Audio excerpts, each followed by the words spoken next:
대기업 시청자 여러분들 반갑습니다. 자연과 환경을 분석해서 여러분들에게 정보 제공해드리고 있는 담당자 이진욱입니다. 자, 자연과 환경 아무래도 우리 주주분들이라고 하면 추후에 올라갈 수 있는가, 어떤 재료로 올라갈 수 있나, 이 부분이 저는 가장 궁금해 하실 것 같습니다. 그래서 이와 관련된 이야기들을 오늘 좀 중점적으로 해보고 또 주가 분석까지 해보는 시간 가져봐야겠죠.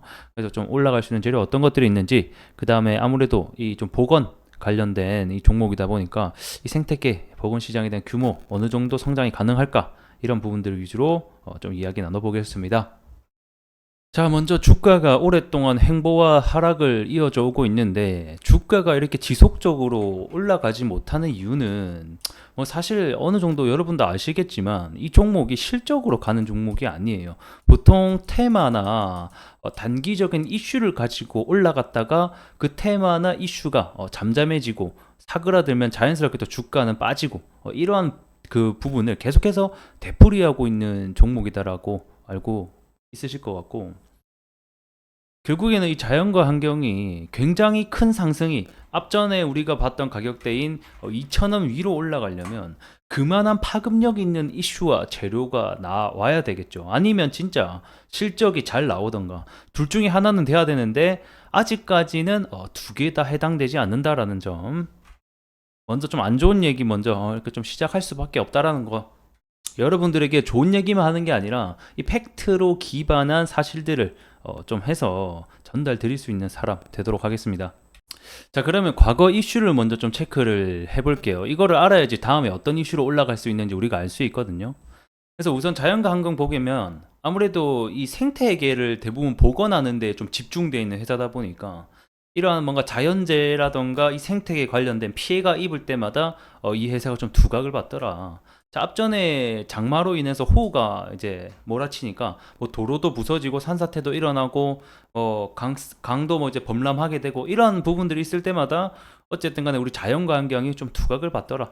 자, 그리고 또 하나 볼 수 있는 게 우크라이나 재건 관련해서 이 모듈러 부분에 있어서 좀 요청 때문에 뭐 부각을 받긴 했는데, 사실상 이 모듈러 관련해서 자연과 환경이 뭐 입지를 가지고 있는 회사는 아니거든요.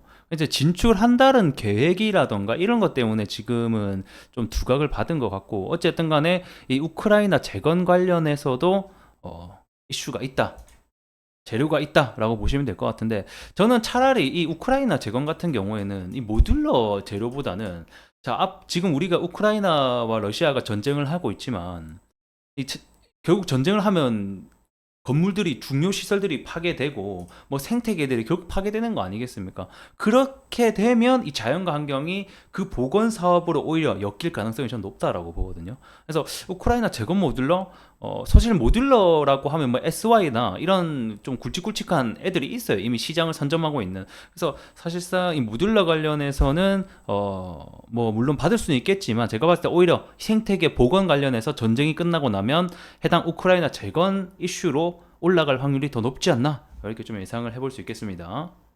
자, 그리고 또 받았던 것 중에 이슈가 하나가 작년이죠. 작년 7월 달에 이 포스트 4대강이라고 해서 이슈가 나왔었는데, 또 해당 관련주로 엮이면서 올라갔었다라는 거고, 결국에는 이런 자연재해라든지 정부가 뭐 해당 관련해서 보건 관련된 사업을 추진할 때마다 우리 자연과 환경이 부각을 받을 수 있다라는 거겠죠.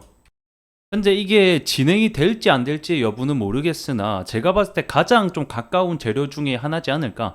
뭐 그 시기와 일정은 전혀 나오지 않고 있습니다만, 4대강 사업 관련해서 다시 한번 더 뭐 추진한다라던가, 특히 또 윤 정부가 이 준설 관련해서 물 정책을 내놓긴 했었거든요.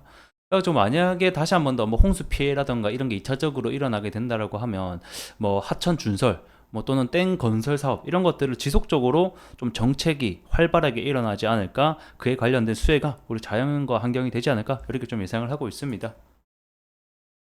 자, 그래서 이제 앞으로 이 자연과 환경이 올라갈 수 있는 재료에 대해서 앞서서 제가 계속해서 말씀을 드린 거고, 자, 아무래도 이 생태계 복원을 좀 주로 하는 회사다 보니까 이 생태계 규모 관련 시장을 또 안 볼 수가 없거든요. 이 시장 규모가 지금은 약 1조 3천억 정도 됩니다. 1조 3천억 정도 되는데, 이 규모가 한 31년까지 약 2조 2천억 원 정도로, 연평균으로 따지면 한 10.8% 정도로 상승을 한다. 이렇게 시장이 전망되어 있는데 재물을 보게 되면 21년도까지 영업 적자를 좀 지속해오다가 22년도에 5억이라는 흑자, 그리고 올해도 약간의 조금의 상승은 보일 것으로 예상이 되고 있지만 뭐 비슷한 수준으로 이어질 것으로 전망되고 있습니다.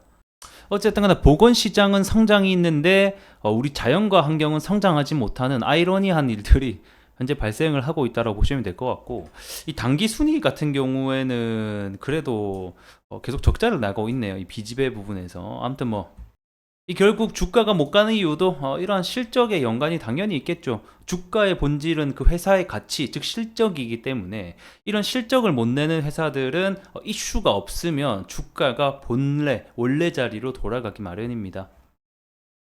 그래서 뭐 어찌됐든 간에 이 보건시장이 성장을 하고 있고 우리 자연과 환경도 앞단에 제가 말씀드린 재료들이 있기 때문에 다시 한번 더 추가 가능성, 상승할 수 있는 가능성은 여전히 존재를 한다라고 보는데, 이 시장 기대 참여자들이 과연 이 사업을 가지고 기대감을 가질까? 지속적으로 올라갈 수 있을까라는 부분에 대해서 좀 생각을 해본다라면 아무래도 조금 의문이 들긴 할 것 같습니다.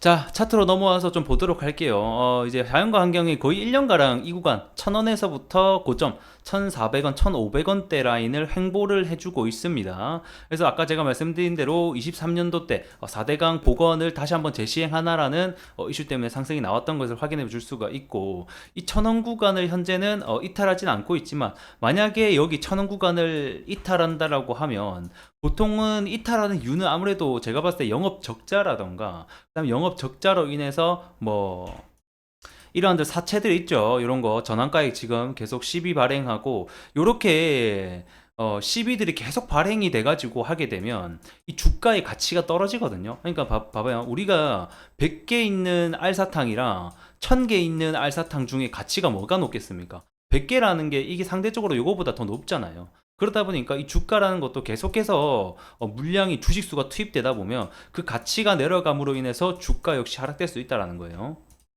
그래서 뭐 어찌됐든 간에 이 부분은 제가 또 다음에 말씀드리도록 하고, 간략하게 우선은 차트만 분석해보자라고 하면 현재는 이 박스권 구간에 있고 이슈를 전혀 받지 않기 때문에 거래량과 거래 대금도 없는 상태다. 그럼 언제쯤 이슈를 받을 수 있냐라고 하면 아까 제가 말씀드린 대로 이 우크라이나 뭐 재건 관련해서 이슈를 받던지, 아니면 정부에서 뭐 이런 보건 관련된 사업에 대한 정책 발표가 나온다든지, 그다음 4대강 관련해서 또 이슈가 나온다든지, 이런 이슈를 받아야지만 결국 올라갈 수 있다라는 거고, 실적 관련해서 그리고 수주 관련해서도 지금 제가 다 알아보니까 큰 트리거가 발생할 수 있는 요인이 없어요. 그래가지고 아무래도 좀 안타깝지만 이런 1000원대 구간을 계속 현재로서는 횡보하지 않을까, 이렇게 좀 예상을 해볼 수가 있겠고, 결국엔 우리가 좀 이슈가 나올 때까지 현재로서는 좀 기다려봐야 되는 수밖에 없다 라고 말씀을 드릴 수 있겠습니다. 자, 하지만 좀 긍정적인 요소들이 몇 가지 있긴 하죠. 자, 잘 보면 오랜 기간 거의 2년가량을 하락을 해오다가 그래도 1년가량을 횡보를 해줬다라는 거는 무슨 의미냐면, 자, 주가가 원래 보통 이렇게 하락을 하잖아요. 그러면 재상승을 하기 위해서는 횡보하는 기간을 거쳤다가 재상승을 한단 말이에요. 그러면 이게 1번, 2번, 3번이라고 봤을 때 우리 자연과 환경은 그래도 이 하락하는 구간을 멈춰줬다. 이 하락하는 구간을 멈춰준 가장 큰 원인은 적자에서 벗어났기 때문이겠죠. 아무래도 그런 부분에 있다 보니까 이제 좀 실적을 더 내고 주가가 한 단계 더 상승할 수 있는 이슈와 재료, 그 다음 시장의 이슈를 받으면서 이런 부분들이 좀 나타나줬으면 저도 좋겠습니다. 자, 오늘 여기서 마무리하도록 하고, 제가 자연과 환경 이슈가 있을 때마다 그리고 좋은 정보가 있을 때마다 제가 무료로 좀 제공해 드릴 테니까 구독과 좋아요를 해주셔야지 이런 것들 계속 받아볼 수 있습니다. 자, 오늘 대단히 수고 많으셨고 저는 또 다음 시간에 뵙도록 하겠습니다. 고맙습니다.